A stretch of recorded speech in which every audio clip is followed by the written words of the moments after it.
భార్య: ఏమైందండి, తలుపు వేసుకొని మరీ ఏడుస్తున్నారు?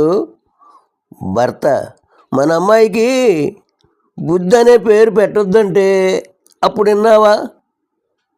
ఇప్పుడు చూడు ఏమవుతుందో. భార్య: ఏమైంది ఇప్పుడు? భర్త: ఆమె కోసం వచ్చిన ఫ్రెండ్స్ బుద్ధి లేదా అంకుల్ అని అడుగుతున్నారు. ఈ కష్టం ఎవరికి చెప్పుకోలేక ఇలా ఇంట్లో ఏడుస్తున్నా. ఒక బారులో పనిచేస్తున్న ఒక పిల్లాడిని చూసి మద్యం తాగటానికి వచ్చిన ఓ వ్యక్తి బాధతో ఇలా అన్నాడు: బాబు, ఇంత చిన్న వయసులో చాలా కష్టపడుతున్నావు. ఇక్కడ పని చేయొద్దు. ఇక్కడ ఉంటే నువ్వు కూడా నాలాగా పెద్ద తాగుబోతు అవుతావు. వేరే ఎక్కడైనా పని చూసుకొని చెప్పాడు. దానికి ఆ అబ్బాయి ఇలా అన్నాడు: సార్, మీరు కూడా ఇక్కడికి రాకండి.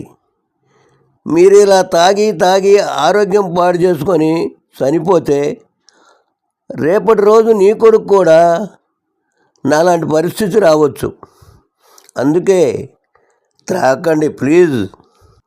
వదినా, ఉదయాన్నే బాక్స్ పట్టుకొని బయలుదేరావు, ఆఫీస్కి వెళ్తున్నావా ఏంటి అడిగింది పంకజం.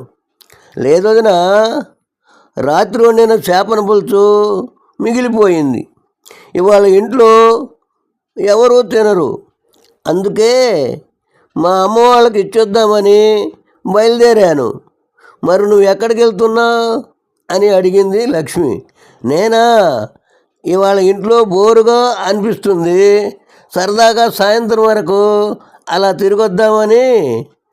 బస్సు ఫ్రీగా వదినా,